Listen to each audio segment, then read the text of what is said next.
Bueno, muchísimas gracias Gracias a ti. por la invitación y la oportunidad para hacerle Ujú. esta entrevista especial para Resumen Latinoamericano. Eh, en todas las comunidades donde he presentado el documental Culpables, en el centro de los debates que genera la película, hay un tema que nunca pasa desapercibido y es la precariedad de la salud pública y su difícil acceso acá en Chile. El lunes pasado, justamente en Puente Alto, un compañero hizo referencia al impacto de las farmacias populares en Recoleta y su gestión como alcalde ahí. Y a él se sumaron otras compañeras afirmando el comentario y añadieron que usted es la persona por la cual aspiran votar en caso de que se postulara para la candidatura de las próximas elecciones presidenciales en Chile. Le voy a hacer varias preguntas que Ok. corresponden a este planteamiento. ¿Podría ampliarnos un poco para Resumen Latinoamericano bueno, y también para los amigos de Cuba, información sobre los proyectos en beneficio del pueblo que llevó a cabo en Recoleta? ¿Cuáles son los intereses que llevaron a la derecha a una demanda judicial para inhabilitarle como legítimo representante del pueblo de Recoleta? ¿Cómo es que se origina el proceso judicial de Laufer en su contra? ¿Y cuál es la situación actualmente del proceso y estrategia que usará para recuperar su libertad plena y el derecho a postularse a todos los cargos políticos, incluido a la posible presidencia de Chile? A ver, partir por el principio. Eh, el Partido Comunista tiene en uno de sus fundadores a Luis Emilio Recabarren. Luis Emilio Recabarren tenía una visión de lo que eran los gobiernos locales, y esto yo lo he discutido con todas las izquierdas latinoamericanas, porque siempre siento que le falta conocer más eh, la obra de Recabarren. Recabarren decía que los gobiernos locales eran el lugar más importante para la construcción del socialismo. Era el lugar donde la democracia directa estaba al alcance del pueblo, y por lo tanto era donde el pueblo podía entrenarse para construir el socialismo en el Estado nacional. Él decía que los municipios tenían que dedicarse a abaratar, simplificar y facilitar la vida de las personas en el marco de un Estado capitalista, ¿no? Y por lo tanto nosotros con esa bandera construimos un proceso desde la base con mucho énfasis en las herramientas que Lenin nos entrega de organización, para primero ampliar la base de sustentación de los comunistas, segundo, transformar y disputar la conciencia de la clase trabajadora en un país profundamente permeado por el neoliberalismo y por la cultura neoliberal. Y este proceso se inició en el año 2001, cuando el Partido Comunista tenía un 2% de los votos en Recoleta y gobernaba la ultraderecha. Desarrollamos un plan estratégico que se proponía ganar el gobierno local en el año 2012. Muchos se rieron cuando hicimos el plan estratégico en el año 2003, después de las elecciones del 2001 y el 2002, que fueron a municipales y legislativas, porque decían que era imposible que el Partido Comunista, en un territorio tan neoliberal como Chile, ganara unas elecciones. Y sin embargo, en el curso de 3 elecciones, 2004, 2008 y 2012, subimos al 11%, al 18%, y luego al 41% con el cual ganamos la, la primera vez.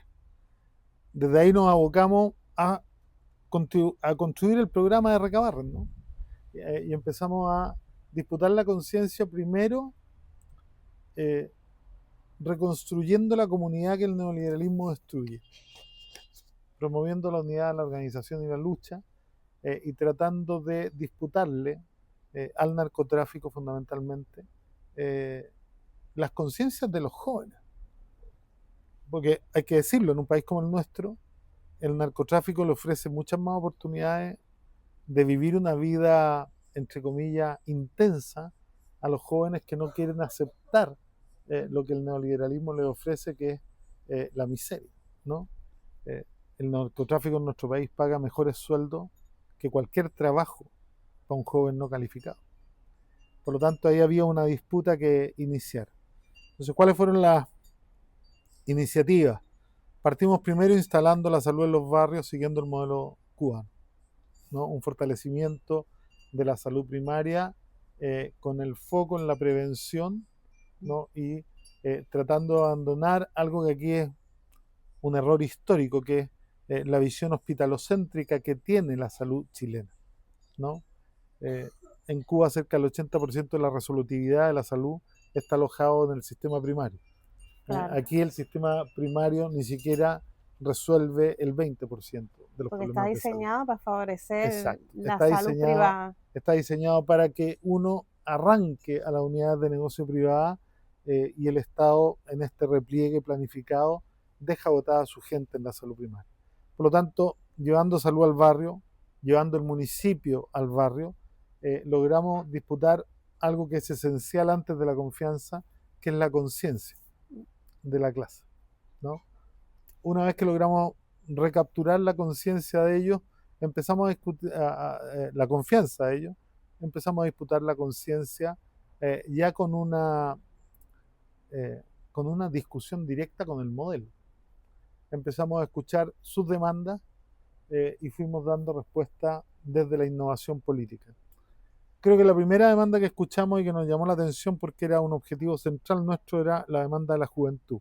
La juventud siempre se quejaba de que no tenía espacios donde desarrollar sus actividades, ¿no?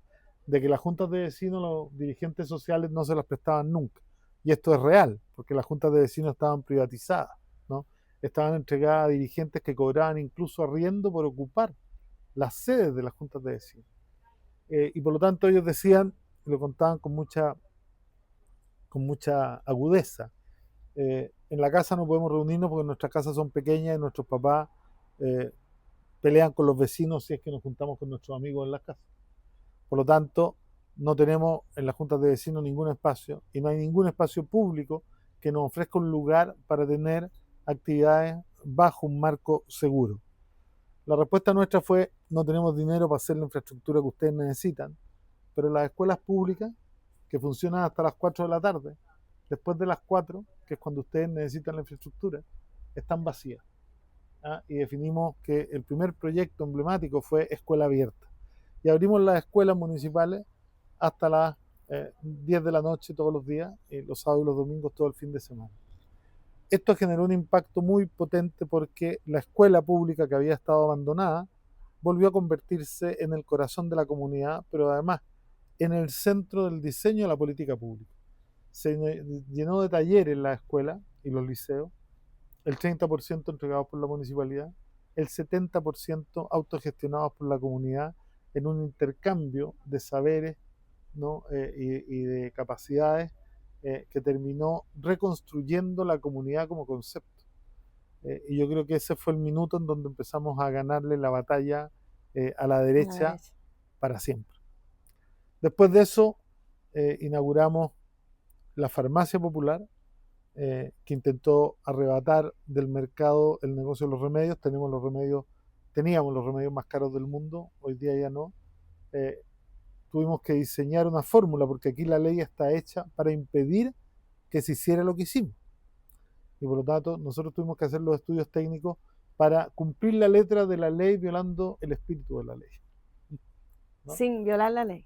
Y a la vez sin violar la ley. Por eso, cumplíamos la letra de la ley, pero violando el espíritu de la ley. Sí. ¿Cómo se hizo esto? En Chile está prohibido que el Estado incurra en actos de comercio, lo dice textual. Y por lo tanto, el Estado está prohibido de intervenir en la economía. Pero el acto de comercio se verifica por dos elementos clave: el acto de compraventa, que es la transacción, y la fijación de precios, que es cuando uno compra a un valor y vende a un valor distinto para encubrir tanto el costo operacional como la utilidad. Entonces nosotros dijimos, bueno, ahí está. Tenemos que comprar a un valor y vender al mismo valor, de tal manera que, eliminando la fijación de precios, se elimina el acto de comercio como concepto y nos permite entonces salir a vender, ¿no? Ocupando el poder comprador del municipio, ¿no? En favor de las personas. Cuando hicimos la farmacia popular, se nos vinieron todos encima y empezaron a tramar inmediatamente el golpe que hasta el día de hoy nos persigue. Tuvimos una campaña de desprestigio porque el lawfare no parte con la guerra jurídica, el lawfare parte por Con los el medios de desprestigio comunicación. comunicacional, Exacto. ¿no? Y por lo tanto empezaron todos a decir de que Recoleta estaba haciendo cosas inconstitucionales, lo que nunca pudieron demostrar, de que además era un fracaso, de que no era necesario porque los pobres tenían los medicamentos asegurados en el GES. Eso lo dijo el senador Víctor Pérez de la UDI, recuerdo, porque como ellos nunca han ido a la salud primaria, no la conocen ni saben lo que hay ahí. Ni conversan con el pueblo, porque no es Nada. lo que el pueblo... Además, trataron de destruirla, pero no pudieron. Creo que tuvieron una semana hablando en contra, pero el impacto de la noticia fue tan grande que en menos de 2 semanas ya estaba todos los alcaldes de Chile siendo obligados por sus pueblos que tenían que imitar lo que hacía Recoleta porque no aceptaban que en Recoleta los medicamentos estuvieran un 70% más baratos que en el mercado y que ellos siguieran estando condenados a pagarle a las cadenas de farmacia que se habían coludido. Una vez que logramos vencer tanto el cerco comunicacional como los ataques políticos, desarrollamos el mismo sistema para los lentes, los libros, que para nosotros es un tema fundamental, los discos, ¿no? Y la educación. La educación la hicimos primero a través de la Escuela Popular de Teatro, la Escuela Popular de Música, luego enfrentamos la Universidad Abierta de Recoleta, que no tiene por objeto competir con las universidades tradicionales, ni entregar títulos ni grados, sino que tiene por objeto democratizar el saber y el conocimiento, ¿no? ¿Y esta cómo se hace? Se convoca a todas las personas que quieran, el que quiera, profesional, técnico o alguien que sea de un saber específico, que presente propuestas de cursos para darlos en las mismas escuelas en el horario de 7 a 10 de la noche. Y por lo tanto, una universidad popular que solo contribuye a democratizar el saber se llenó de profesionales, técnicos, académicos y personas de saberes de los pueblos originarios, entregando esos saberes a un público que llenó nuestras escuelas de noche y que generó una revolución cultural que logró oponerse al neoliberalismo como concepto, ¿no? Además, logramos con un concepto que es muy interesante, pero muy conflictivo, ¿no? La promiscuidad funcional de la arquitectura.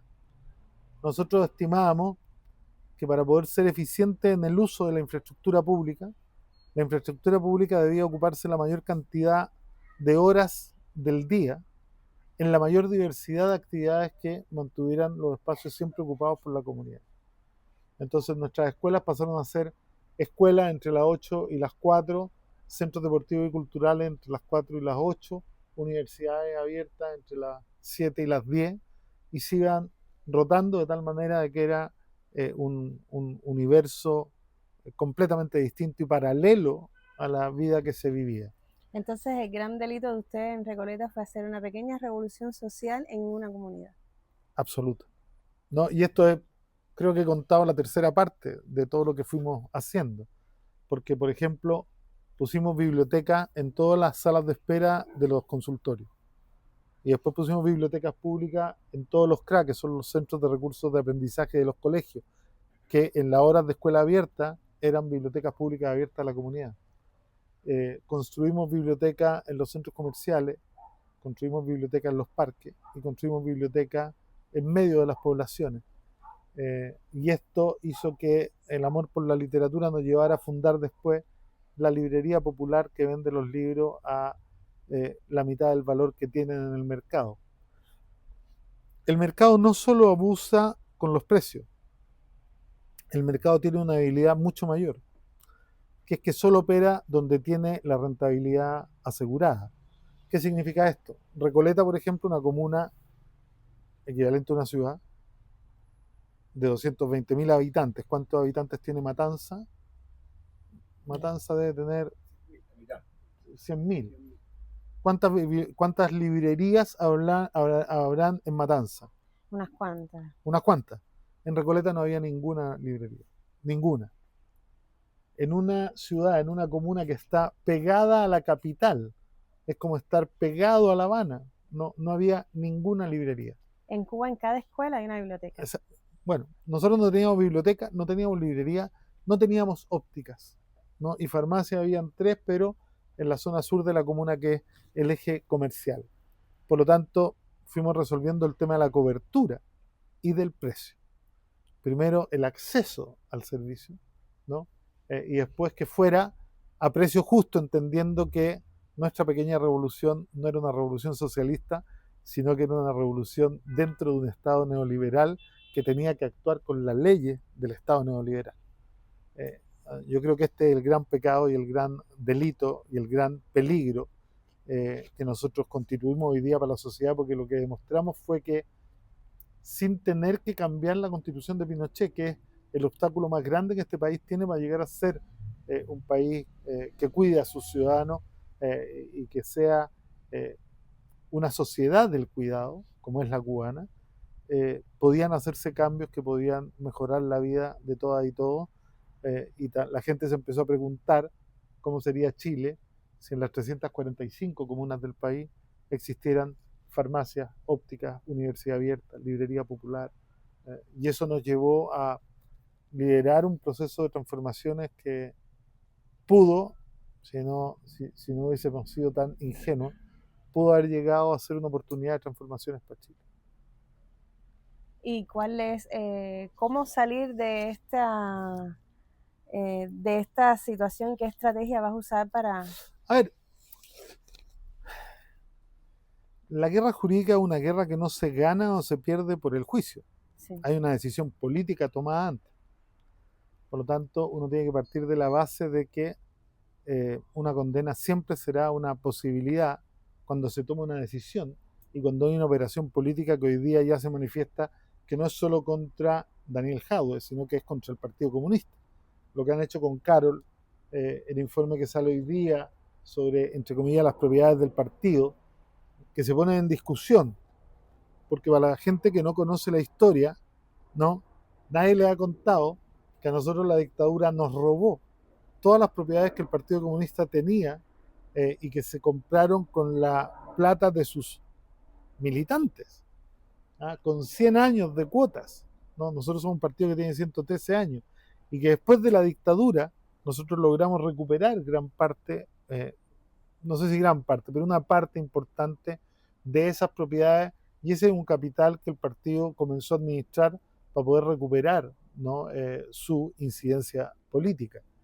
Pero cuando se aprobó la ley y se impidió que los partidos manejaran los recursos, ¿no? Con absoluta libertad, porque este modelo es muy mentiroso, ¿no? Dice que hay libertad de prensa, pero prohíbe que los partidos tengan medios de comunicación. Dice que hay libertad de comercio, pero prohíbe que los partidos tengan efectivamente, por ejemplo, propiedades para poder tener en arriendo. Entonces, claro, aquí hay un sistema que le miente a la población y que solo se basa en impedir el desarrollo de la política como arte de gobernar, ¿no? ¿Por qué hago esta introducción? Porque, como todos sabemos, el Estado es un instrumento de dominación de clase y está compuesto por el Ejecutivo, el Legislativo y el Judicial. Por lo tanto, la estrategia es seguir enfrentando el lawfare como guerra política y comunicacional y tener un equipo de abogados que enfrente el juicio de tal manera de desmontar absolutamente todas las mentiras y todo el montaje que ha hecho Fiscalía y que lo ha hecho tantas veces, no solo contra nosotros, contra el pueblo mapuche, contra periodistas, contra sindicalistas. Hace pocos días condenaron en Chile a Codelco, la empresa más grande del Estado, que se dedica a explotar el cobre en nuestro país, por hacer seguimiento, perseguir y atentar contra la seguridad de dirigentes sindicales de su misma. Entonces, estamos hablando de una empresa del Estado, ¿no? Y en una investigación que intentó siempre darle el favor a la empresa en desmedro de los derechos laborales y de los derechos de seguridad de los dirigentes sindicales. Por lo tanto, esto es una situación compleja. Y la lucha hay que darla entendiendo que cuando uno escoge desde su juventud a la injusticia como principal enemigo en la vida, tiene que estar dispuesto a que algunas veces se gana, pero la mayor parte de las veces se pierde, ¿no? Además, uno tiene que estar muy consciente de que la vida es una chispa entre dos eternidades y de que nada de lo que uno logra tener le pertenece y que la vida puede arrebatarle y puede pedirle a cada uno todo lo que le da en cualquier minuto de regreso. Y por lo tanto esta vida que me ha dado bienes suficientes para ser feliz y para atender a los míos, ¿no? Bienes suficientes además a través de mis estudios para poder dar las luchas que he dado en mi vida, me puede pedir todo lo que me ha dado en cualquier minuto, incluida la libertad. Eso no es un problema, ni será un problema para ningún comunista, creo, en el mundo, ¿no? Ustedes, los cubanos, lo saben mejor que yo. Bueno, donde quiera que le estaba comentando que he ido, el pueblo reclama y pide y aboga porque usted se postule para la presidencia. Lo tiene en su programa, es parte de su... A ver, los liderazgos efectivamente los escogen los pueblos. Sí. La mayoría de las veces los partidos simplemente responden a lo que los pueblos manifiestan. Y yo lo que puedo decir es que siempre voy a estar disponible para que los pueblos, para cualquier desafío que los pueblos de Chile me planteen. Pero yo creo que los pueblos de Chile tienen una deuda consigo mismo que deben pagar, ¿no? Sin movilización social, sin participación temprana, comprometida, sin militancia, los cambios no van a suceder. Y por lo tanto, siempre voy a estar disponible, pero los comunistas no tenemos vocación de mártires. ¿A qué me refiero? A que el pueblo tiene que acompañar de pie los procesos que quiera llevar adelante, ¿no? Hablando del pueblo y de los acompañamientos, ¿qué reparación ha dado el Estado a quienes salieron a la calle? Ninguna. Mira, no le ha dado reparación el ¿Se Estado? juzgó, se condenó a quienes reprimieron no. en el estallido social? Mira, hay algo más duro. Este Estado todavía no ha hecho justicia, no ha hecho verdad, no ha hecho reparación y no ha logrado comprometerse con la no repetición y tampoco ha practicado la memoria con las víctimas de la dictadura de Pinochet. Ya han pasado 52 años. Mucho menos con las víctimas del régimen de Piñera, ¿no? Y de la guerra que Piñera desató contra su pueblo. Y este gobierno lamentablemente no cambió significativamente el curso de los acontecimientos, sino que tuvo un vuelco que nadie hasta el día de hoy logra comprender. El presidente de la República, Gabriel Boric, después de amenazar a Piñera de que lo iban a perseguir por la violación a los derechos humanos en un debate público, que yo recuerdo que fue una de las cosas que le granjeó parte del apoyo que le permitió ganar la segunda vuelta. Una vez que llegó al gobierno, terminó diciendo que Piñera era un gran demócrata y que habíamos exagerado en las críticas que le habíamos hecho. Y eso no solo es inaceptable, sino que es una falsedad completa. Es algo que el presidente no podría repetir mirando a los ojos de las madres y de las familiares y de las víctimas, ni de aquellos que perdieron sus ojos, ¿no? Por lo tanto, es una pregunta compleja para un pueblo como el chileno y para una realidad como la nuestra. ¿Qué podría entonces abordar un poquito sobre la situación política y social de hoy en Chile, luego de 3 años de gobierno de Gabriel Boric? Más que hablar de los 3 años de gobierno de Gabriel, voy a hablar de los 5 años que llevamos de la revuelta de octubre. Han pasado 5 años y ninguna de reivindicaciones que dieron origen a la revuelta de octubre, que además no era un estallido social como algunos lo quisieron plantear, sino que era el punto cúlmine de un proceso de acumulación de fuerza que partió en el 90, con marchas que fueron creciendo todos los años, convocadas por la CUT, por los estudiantes, por los colegios profesionales, y que terminaron concentrando la desilusión y la indignación de una transición pactada que nunca cumplió sus promesas, ¿no?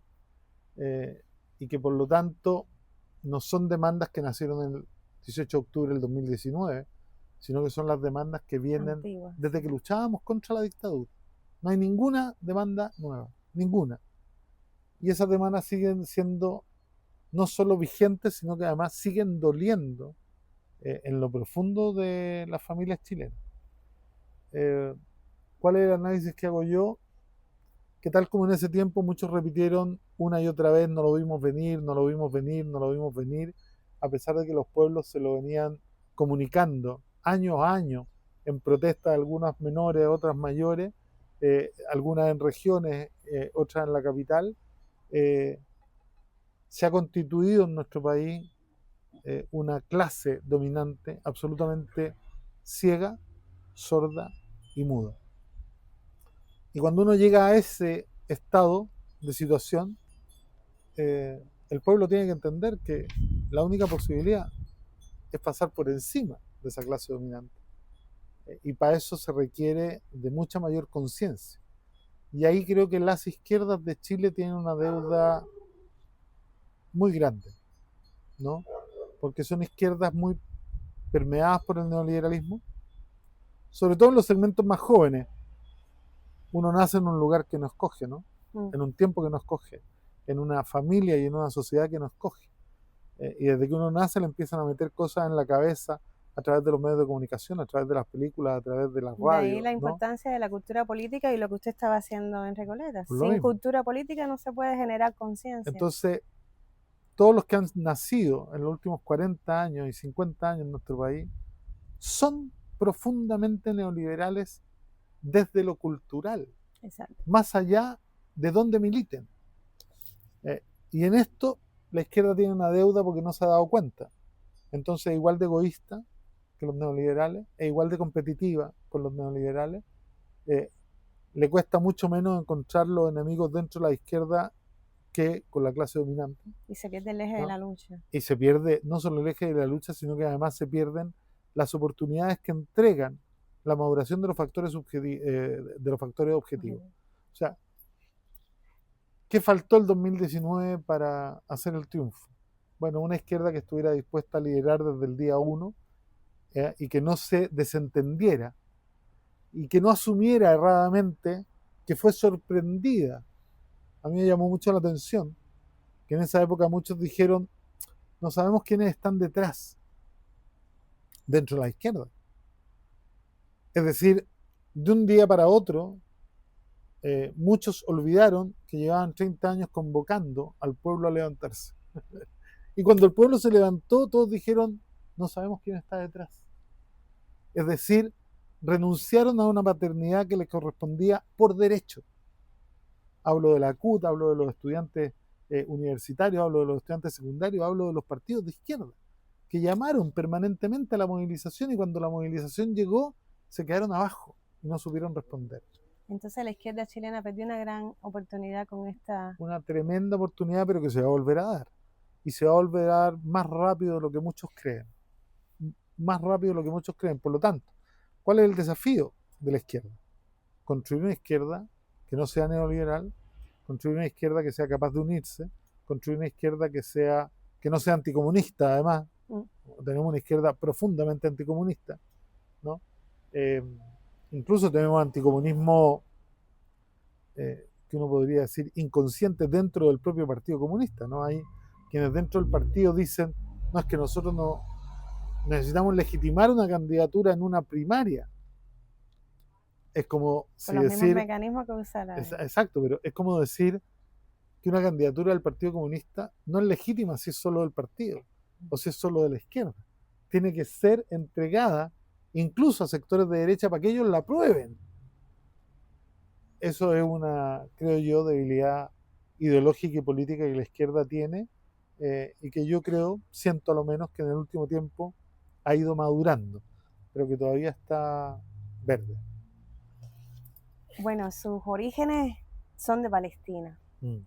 ¿Cómo está viviendo y sintiendo usted el genocidio del sionismo israelí y el imperialismo, que en resumen es gran enemigo de la humanidad, traducido en fascismo, tras interrumpir unilateralmente este alto al fuego y seguir masacrando la tierra de sus antepasados?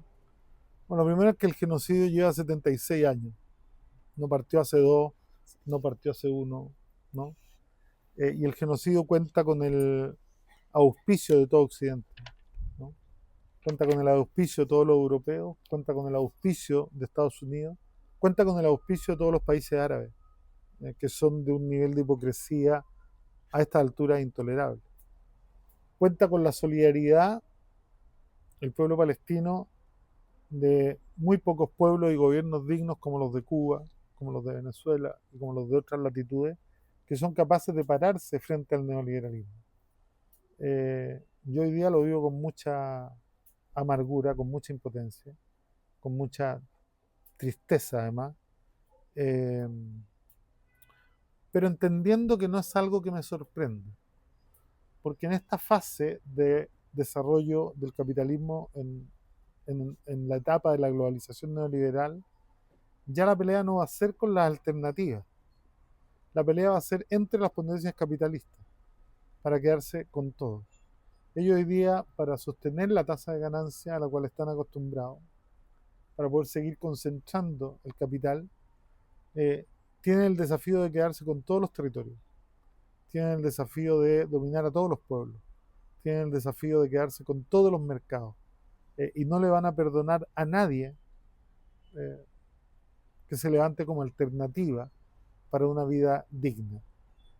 Por lo tanto, somos los pueblos del mundo los que tenemos que entender que de aquí en adelante nadie se salva solo, que ya no necesitamos la integración latinoamericana, que no necesitamos la integración de Centroamérica en el CARICOM, que no necesitamos la integración africana, sino que necesitamos efectivamente una internacional de los pueblos, y una izquierda mundial que sea capaz de asumir con el mismo compromiso todos los procesos del mundo, porque de aquí en adelante ningún pueblo se salva solo, y tenemos que, como diría Lenin, que fue lo que pasó el 19 de octubre en Chile, el 18 del 2019, transformar la huelga económica en huelga política, es decir, dejarnos de pelear cada uno por sus intereses personales o privados, o particulares, o y pensar en el corporativos, bien común. y empezar a pelear todos por las necesidades y por los derechos de todos, sin ninguna distinción, ni geográfica, ni cultural, ni nacional. Los estados nacionales hoy día son verdaderamente un mal chiste. Son lo que Marx predijo hace casi 180 años. Eh, los estados nacionales son la junta directiva de las grandes empresas transnacionales y nada más. Por lo tanto, no son los proyectos nacionales los que van a lograr salvar al mundo ni a la humanidad. Hoy día hay que discutir y cuestionarse fríamente incluso las políticas desarrollistas que la izquierda levantó durante tanto tiempo, y hay que cambiar el switch, ¿no? La economía capitalista, la economía del consumo, la economía de la obsolescencia programada, no sirve así esté en manos privadas o en manos estatales. Hay que cambiar los patrones de consumo, hay que cambiar los patrones de relación con la naturaleza, hay que entender lo que Marx plantea en el trabajo enajenado, que es la unidad material del mundo, y entender a todo lo que nos rodea como nuestro cuerpo inorgánico, y entender también que todo lo que le hacemos a nuestro cuerpo inorgánico no lo terminamos haciendo a nosotros mismos como especie, ¿no? Y eso nos pone en un lugar completamente distinto cuando analizamos la actualidad, pero también el devenir del planeta. Y cuando los pueblos intentamos demostrar y nos oponemos a un sistema, nos bloquean, como nos pasa a los cubanos, que no nos han dejado demostrar que nuestro sistema social puede ser próspero. No, ustedes ya lo demostraron hace mucho tiempo. No. Me encantaría que los cubanos no cayeran en el relato de Occidente. No. Porque, porque los cubanos le demostraron al mundo que su sistema es mucho mejor que el nuestro hace décadas. Piensa tú que los resultados para la pandemia de ustedes fueron mucho mejores que todo el mundo capitalista.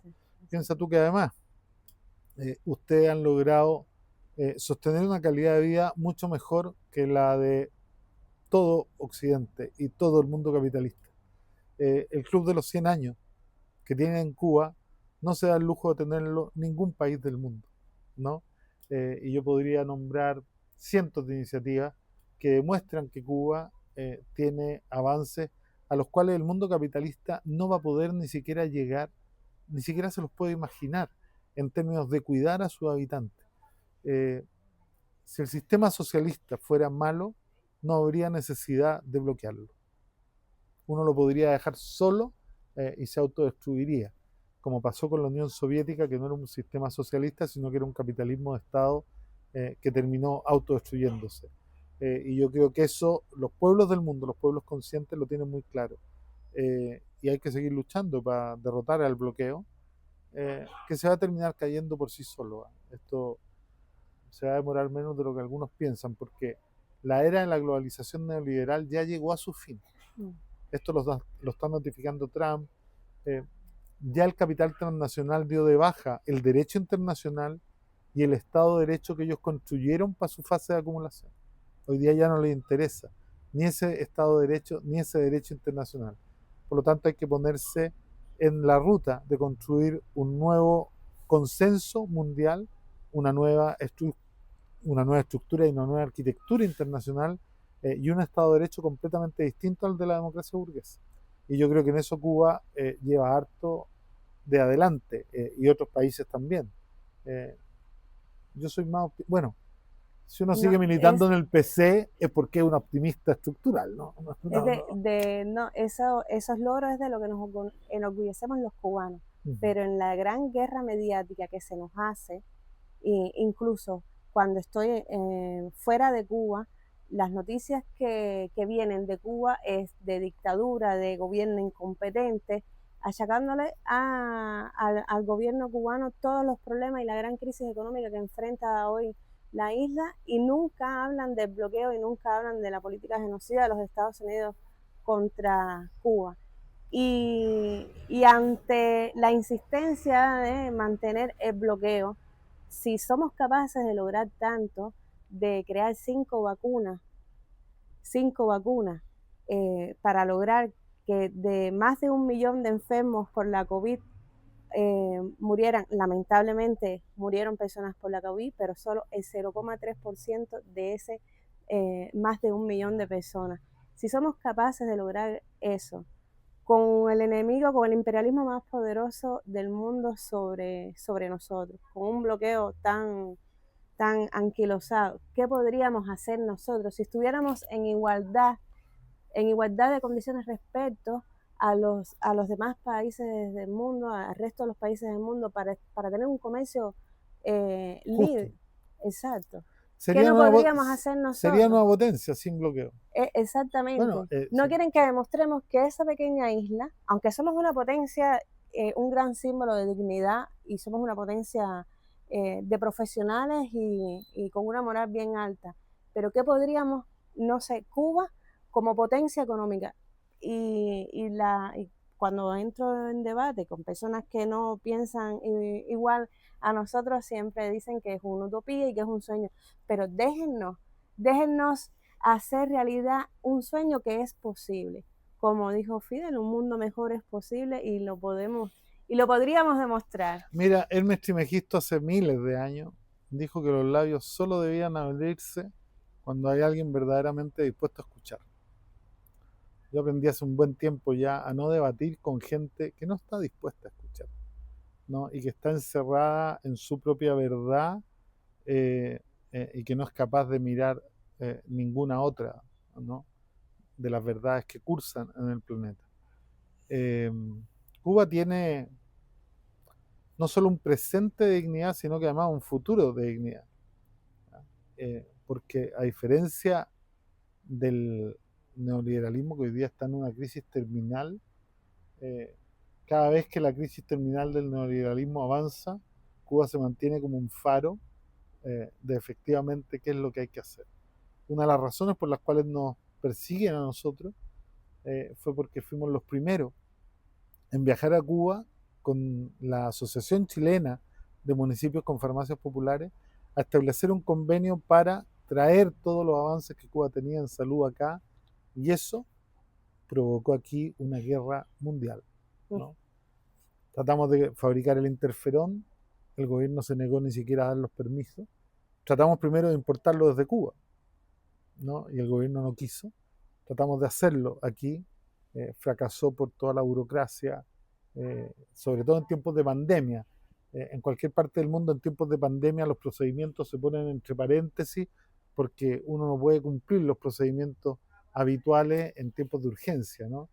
Pero aquí todo está pensado para que el Estado no pueda actuar, y por eso que acá murió tanta gente esperando atención, que eso nunca pasó en Cuba. Pero esto es un país muy inculto. El valor de Cuba no solo tiene que ver con la calidad de su salud y de su educación, sino que además tiene que ver con una cultura instalada con la cual nadie puede competir, la verdad, ¿no? Yo soy bastante optimista acerca del futuro. Sé que estamos viviendo, no solo Cuba, no solo Venezuela, no solo Nicaragua, no solo Honduras, eh, sino que otras latitudes, no solo Palestina, no solo el Sahara Occidental, no solo los pueblos de África.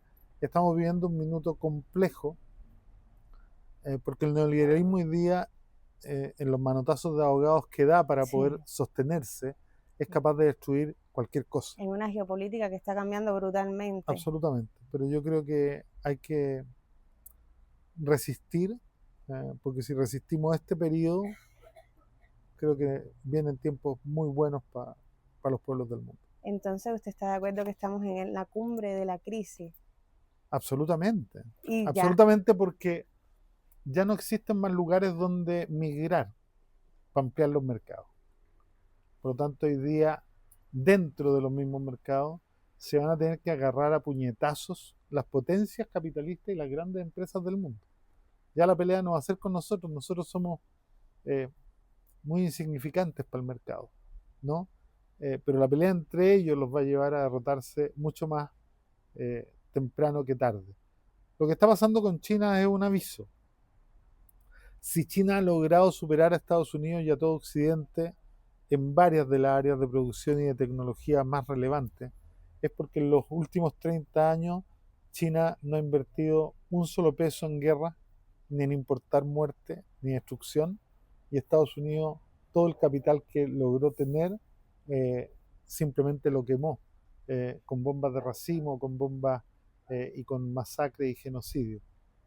Por lo tanto, creo que Occidente tiene muy mal puesto el foco en donde tienen que estar las prioridades. Y Cuba lo entendió hace mucho tiempo, y por lo mismo que resiste en un mundo como el actual. Y ahora que usted retoma el genocidio, ¿qué presencia tiene el lobby israelí en Chile? ¿Y cuáles son sus vínculos o cuáles fueron sus vínculos con la dictadura de Pinochet? A ver, el lobby israelí en Chile tiene la misma presencia que en todo el mundo, ¿eh? Es muy activo y es muy fuerte. En la dictadura de Pinochet, si bien no tenían intereses comunes, los niveles de aislamiento los llevaron a trenzar una relación bastante estrecha.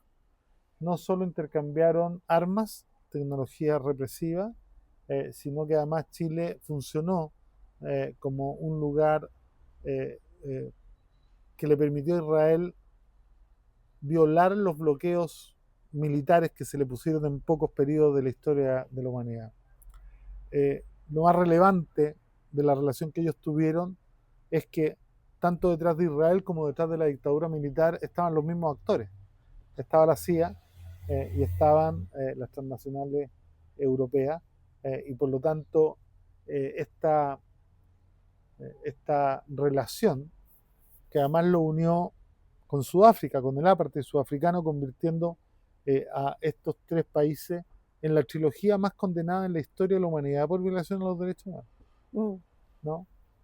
Israel no solo tuvo esa relación con nosotros, armó a toda la contrainsurgencia, armó a todas las dictaduras, ayudó a instalar a todas las dictaduras latinoamericanas, fue parte del genocidio en Guatemala, en Colombia y por supuesto en Chile, ¿no? Y por lo tanto, creo que los pueblos del mundo, en la medida que esto siga su curso y se vaya sabiendo, van a ir tomando cada vez una posición más crítica sobre el Estado genocida de Israel y sus aliados. Yo no hago la diferencia. Europa, el mundo árabe y Estados Unidos son lo mismo. Es fascismo. Así es. Compañero, ¿en qué medida los medios de comunicación como Resumen Latinoamericano, Telesur, Almayadín, pueden contribuir a una campaña más justa mediáticamente por su libertad y la recuperación de los derechos políticos como dirigentes chilenos? Son fundamentales en la medida que logren establecer una unidad de propósito. Esto tiene mucho que ver con lo que yo hablaba hace 5 minutos en términos de solicitarle a los pueblos del mundo que entiendan que ya nadie se salva solo, ¿no? ¿Por qué lo digo? Porque uno tiene memoria. Cuando desapareció el comunismo como enemigo del capitalismo, como enemigo principal del capitalismo, apareció el Islam como enemigo principal del capitalismo. Siempre hay una excusa para... ¿no? Siempre habrá una excusa. ¿Por qué hago esta división? Porque nadie puede olvidar lo que la revolución islámica de Irán hizo con el Partido Comunista de Irán una vez que llegó al poder, a pesar de que el Partido Comunista de Irán había sido parte de la revolución. Ahí hay un llamado de atención que hoy día puede estar más mediatizado, ¿no? Que puede ser menos claro, pero que si los pueblos del mundo que luchan por su libertad, por su independencia, no logran entender dónde está el enemigo principal y no logran actuar con absoluta honestidad y transparencia en sus relaciones, no vamos a llegar a ninguna parte. Dividir para gobernar es lo esencial del modelo, ¿no? Entonces, hoy día cuando yo veo a todas estas cadenas, digo, mira, juegan un rol fundamental.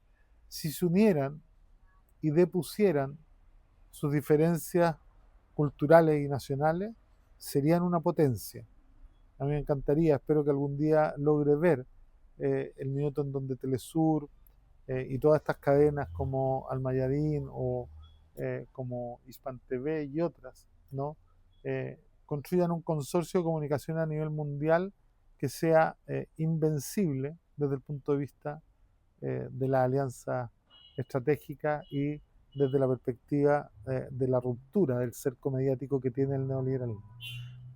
Tenemos que volver a dar la pelea sobre cómo nos convertimos en la vanguardia, en las izquierdas, y hoy día hay que quizás ser un poco más flexible y más que hablar de las izquierdas, hay que hablar de los antiimperialismos, ¿no? Y hoy día los antiimperialismos pueden tener muchas expresiones que logramos, que necesitamos aunar. Los pueblos del África son antiimperialistas, están luchando por una emancipación relevantísima hoy. Los pueblos latinoamericanos son antiimperialistas, a pesar de tener una cultura completamente distinta. Los pueblos del mundo árabe que necesitan derrotar a su monarquía absoluta y poder emanciparse, ¿no? Son antiimperialistas y necesitamos que estos entiendan que conforman el sur global y que el enemigo es el norte global. Paz entre los pueblos, guerra entre las clases. Muchísimas gracias, Daniel, por abrirnos las puertas de su casa. Muchas gracias a usted. Y ofrecernos esta entrevista que para nosotros es tan importante. Y déjeme decirle, bueno, y darle una buena noticia. Realmente nuestros medios lo hemos entendido, que tenemos que unirnos porque la lucha es muy desigual. Y tanto Telesur, Almayadín, Resumen Latinoamericano y otros medios Cuba Información, de Euskadi Cuba, nos unimos y tenemos alianzas muy interesantes que creo que se van a ir fortaleciendo en un futuro. Yo espero que así sea. En un futuro muy... Espero que así sea. Lo necesitamos, es una urgencia. Y es una urgencia que además nos tiene que llevar a poner algunos pies mucho más concretos en aquellos lugares donde la adversidad es mayor, ¿no? Chile es un país que está cerrado a todos esos medios, y sin embargo creo que aquí son más necesarios que nunca. Bueno, gracias. Aquí estamos. Tenemos que seguir estando.